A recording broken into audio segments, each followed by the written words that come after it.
Hi guys, it's Brittany with Hitch to Hitch. Soon it'll be school time again. I'm a big planner, so I like to get everything squared away over the summertime. As a former teacher, I guess it's kind of what I'm used to. So I am here to talk to you about our 2020-2021 Roadschooling, homeschooling curriculum and what changes we made from last year. Last year was our first year homeschooling, and we made a couple of changes. We're going to go over our picks for 7th grade and our picks for kindergarten and how we make it our work and where we fit it. We are a book curriculum family. I do not go with online for two reasons. One, the reliability of the internet in the places that we'll be traveling to, and two, we limit screen time. So I didn't want to do all of curriculum online. Barrett, being going into 7th grade, is going to do a couple of subjects online this year, but not completely. So we're going to start with 7th grade Roadschooling curriculum for Barrett. Alright, so I'm just going to do a quick pan of the books that we do have right here, and we're going to talk about these choices. So last year for 6th grade, for our first year, we went with Singapore Dimensions, and I decided to switch to Saxon Math this year, and we'll talk about that in a little bit. For ELA, English Language Arts, we have Grammar and Writing. He started this last year, and so we will work some more with this.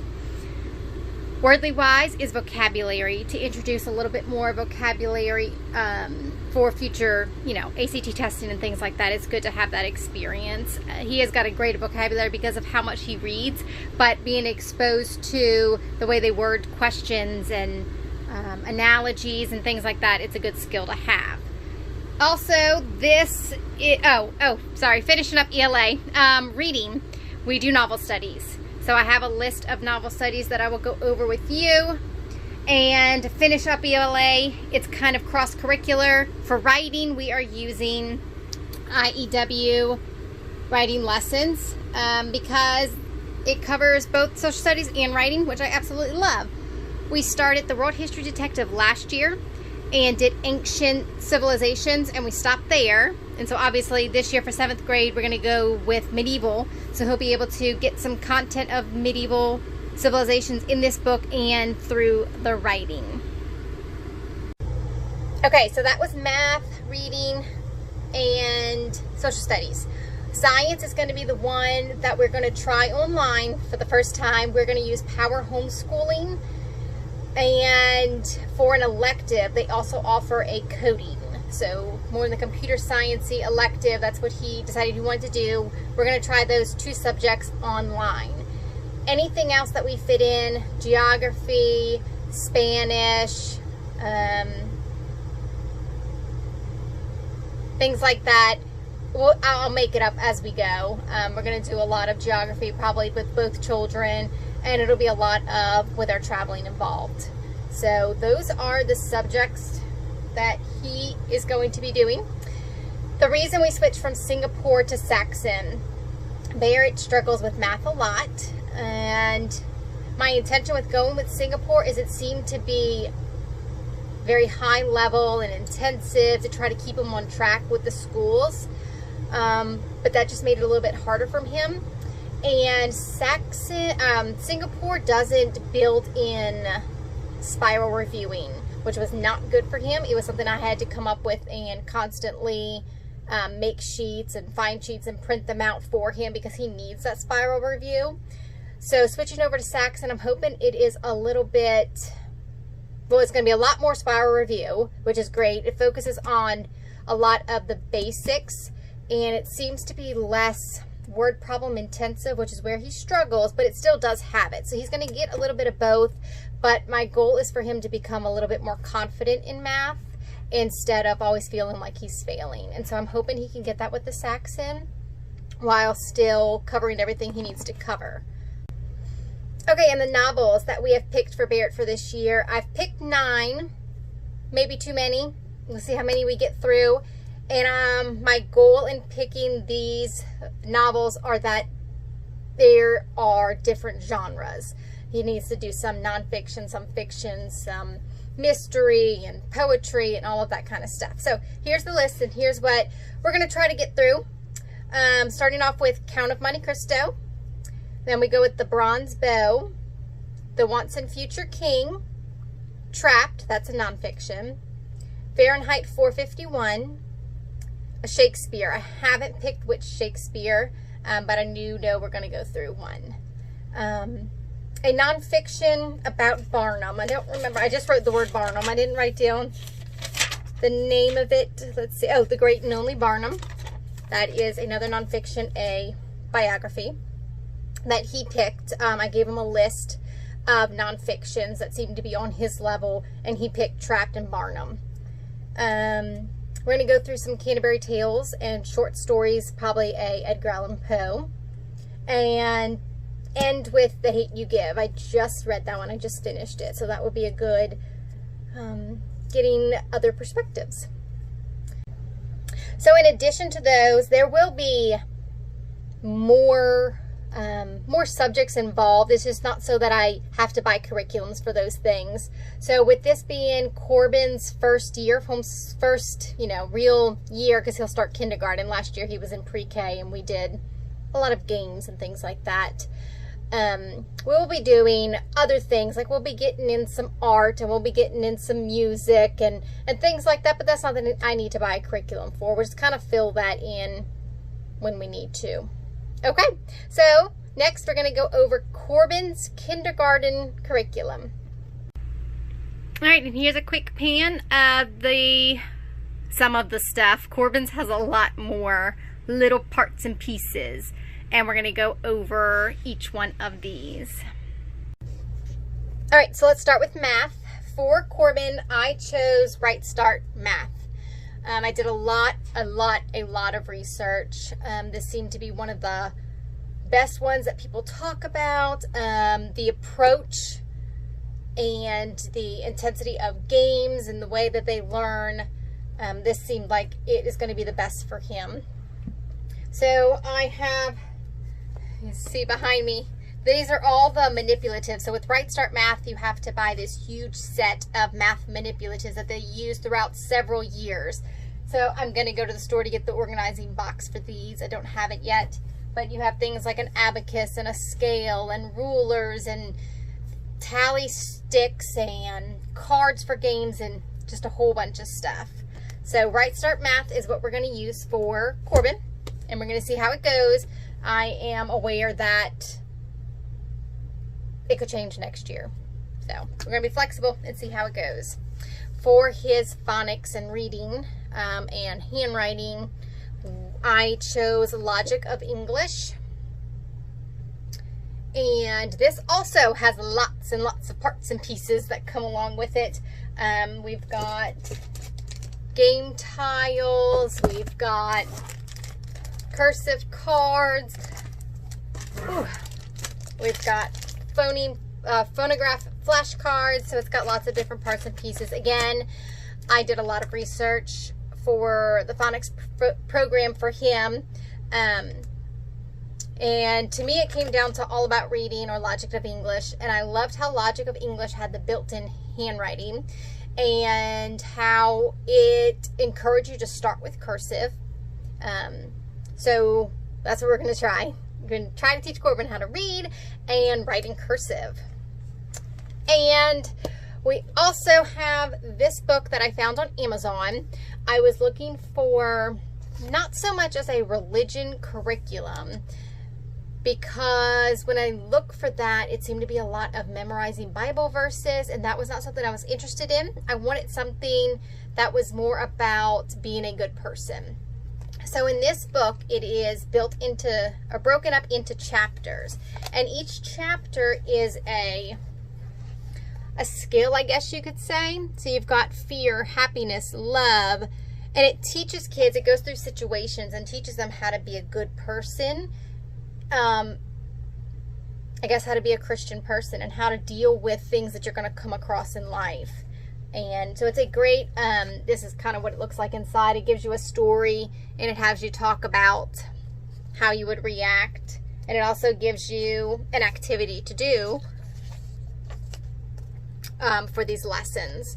So I thought it would be a good character building. That's what I'm going for, character building curriculum for him. And then he is also going to be doing some science. We are going to probably do mystery science videos. So that'll be his one kind of online curriculum, and they come with activities. I love Mystery Science and Mystery Doug when I was a teacher, and I know Corbin will too. He's very much into the inner workings of things as well, so we'll probably throw in some how it works videos. He'll be very interested in that. And then most of his social studies and science is really going to be coming from our travels. He'll get the geography and the history of where we're going, and with all the national parks, we'll have so many lessons about ecosystems and rocks and all of that kind of stuff, weather, that he will learn about as we go. So I didn't feel like I needed to buy a separate curriculum for that either. Okay, so here's a look at where we store all of our homeschooling books and materials. We have this shelf here in the garage, the toy hauler garage. And on the top shelf are the boys' electronics, their Switch and DVD player. This shelf is Barrett's books. This shelf is all of Corbin's schoolwork. On this shelf we have the rest of Corbin's school books and a container for paper, graph paper, scratch paper, loose leaf paper, construction paper. This shelf we have our craft supplies and office supplies. And then the bottom two shelves we have Barrett's books and Corbin's books. Just books to read before bed or quiet time, things like that. Alright, so we're going to take a look at the curriculums, a look inside, and all of their materials. Okay, we're going to start going through looking at Barrett's curriculum first. Starting with math, we switched to Saxon math. And so we're just going to take a look at what the lessons look like, because I know that I like to be able to see inside of curriculum, and this might be helpful for some people. This is kind of what it looks like inside. Okay, so here we have lesson 9. We have a warm-up. So this is fact practice and mental math and some problem solving. And I'm going to show you what this fact practice looks like in just a second. Then we have teaching a new concept, examples and solutions. And this goes on for a few pages where it goes through the different ways the material can be asked and the different types of problems you can have in that subject. Okay, then we have some lesson practice where the students try to see if they understand what the lesson's about. And then at the end, we end with mixed practice, which is great because that's where you get that spiral review. Now, I have heard a lot of people saying that all of this is too much. And so what they do is they select which ones their kids do. Mom, can I talk after you're done for a second? Hey, this is not really good for people. You got underwear behind your head. Well, yeah, I know, but okay. That's not really the point of it. Oh, you're right, it's not. Okay, and what else it comes with is test and worksheet book. And so that fact practice, that's at the beginning of each lesson. Mom, no. It's right here, which I love it. So it's just simple fact and getting quicker at these concepts. Multiplication, division, algebra, fractions, circles, and then at the back, I'm going to show you what a test looks like. This is test number 18, and it's one sheet review. And then at the back, behind the test, they even give you a place to record for grading purposes. We have a record for all of the fact practice sheets for the lessons. These are reproducibles.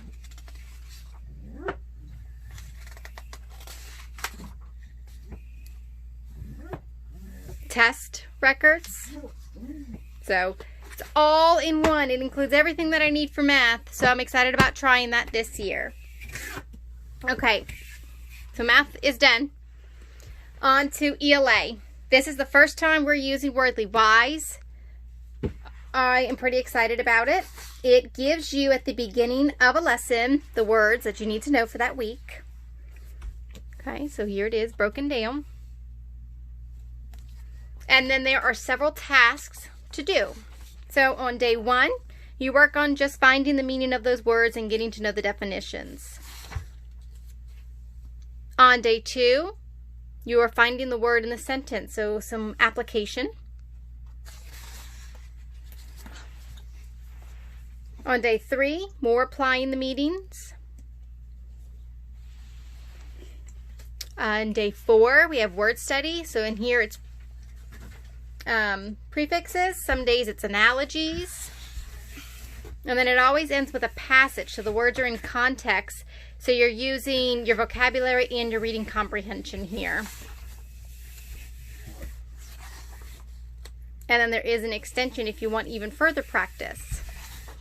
So I really like how it uses the words in multiple formats and applies it. This also came with tests. The test booklet is in my room, I believe. Yes. So it does have a test to go with it. So I'm excited about this. I feel like it's good practice. Extending a vocabulary, knowing how to use the words correctly. All right, that is Wordly Wise for 7th grade. So continuing on with ELA, but also cross-curricular to social studies. I was excited about finding this because we did not do a formal writing curriculum last year. We just did writing units, making sure we're doing informative and persuasive and argumentative and narrative. So I wanted a more of a formal one this year. And this is also the same social studies subject that he's going to be learning. So I was pretty excited. So again, this is very scripted in what to do each day. And so it looks like this. Let's see, this is lesson 5, Beowulf. It gives you the goals and a schedule. Do this on day 1, do this on day 2, day 3, day 4. Okay. It goes over the skills for that week, whether it's how to take notes or how to write a summary, this plot structure, story structure. Okay. And then it gives you your passage and room for outlining. And it tells you what to do on each day in terms of the outline and the writing, as well as style practice. So grammar is built into this in learning and focusing on certain skills for that lesson, as well as more vocabulary. So making sure you connect your vocabulary to your writing and using them correctly. And finally, each ends with a rubric for scoring their writing and making sure that they're staying on track following MLA format. All right. I told you before that reading is going to be novel studies that we'll just make up as we go, and grammar is built into that writing. So moving on to social studies, we started this last year. So it is in our video from last year. He did the ancients already, so we're moving on to medieval. So a look inside of these. It is really a mixture of writing, reading, and social studies as well. You have a passage. There's lots of maps and timelines in here. This is one that Baird has already done. It asks you questions, but then you also have to prove that with evidence from the text. And there are written response where you're doing some more critical thinking based on interpreting the passage, the text, and to make sure you understand it. And it always ends with a graphic organizer to organize your thoughts, which is a great resource to have to always look back on if you need to, test at the end of the year or review or anything like that. All right, here's a look inside of Corbin's curriculum. We are going to start with his math. Corbin, C-O-R-B-I-N. Thanks. Welcome. Okay, so a look inside of Right Start Math. Here's a quick pan of kind of all the things that are involved with this, and then we'll go through them. All right, so here is the teacher manual. And here's a look at a lesson. It tells you what you're doing that day, what materials you'll use, which is great because there's so much. It's great to be able to look at this and know what we need. And it's very scripted. So here we have activities for teaching, how to do it with pictures and words. Like I said, very scripted. It even gives you further explanation. And here's the next lesson, same thing. Materials, how to teach the lesson. Okay, let's look inside of the student workbook.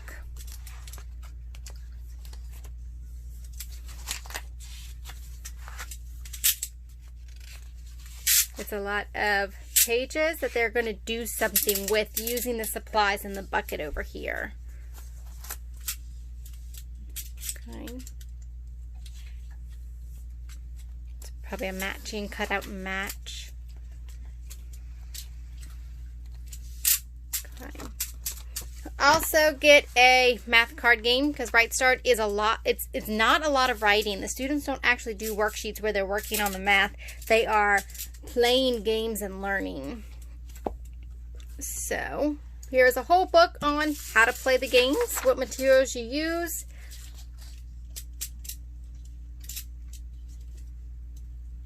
Not a lot of writing for them. Okay, Corbin has the abacus over there. We've got our scale over here. These are cardstock reproducibles. It's got finger cards and a calendar and things like that in here. I'm sure we'll cut those up and use those. And then the manipulative set that we needed to buy, I went ahead and got this organizing and I labeled them all. So we've got place value cards. Here's our multiplication deck. Got tally sticks, clock and money. We got actual money. Got fraction tiles. Whole bunch of stuff that comes with this. So that's a look at Right Start Math Level A. Alright, and here is the Logic of English Foundations Level A for Corbin. Again, this one came with a lot of stuff as well. So I'm just going to quickly show you what all we have. And we're going to take a look at what we've got. Here is our teacher book. Let's get to a lesson. So here we are with lesson 4. Okay, again, this is another scripted. It tells you exactly what you're doing and what materials you need as well. So very similar to the Right Start. It scripts you and it's scripted for you and shows you what you need to say, gives you tips and explanations as you go. More speech tip, multi-sensory tip, a challenge, vocabulary, all kind of extra little things. So each lesson works on phonics and then handwriting. I did choose to start Corbin with cursive. And that's a lesson. Phonics and handwriting. Here is his workbook. So we're working on the phonics for lesson 5 and then the handwriting. That's it. Lesson 7, phonics, and then the handwriting. So along with it, it came with some flashcards. These tactile cards are really cool. They use like sandpaper kind of material on it for you to feel. He got a dry erase board, an ABC sound book to practice the sounds, some quick reference pamphlets,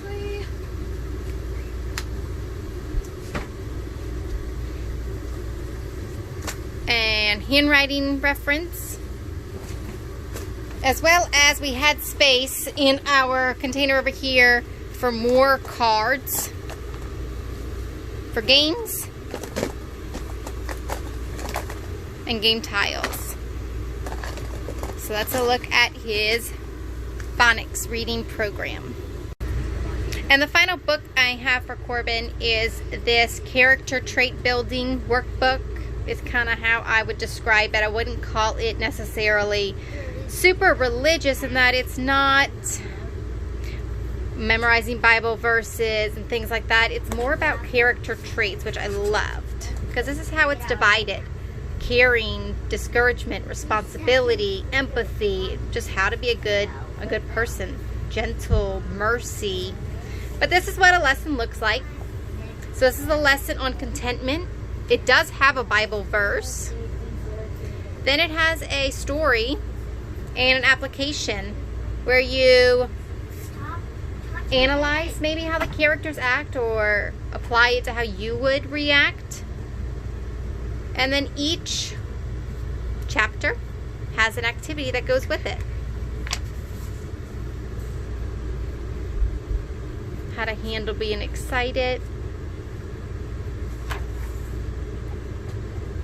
What to do when you're discouraged.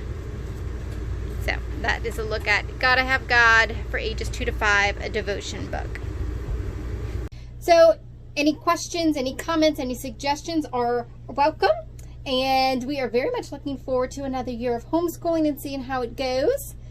We're just hoping for another successful year of spending time as a family and learning what we need to learn.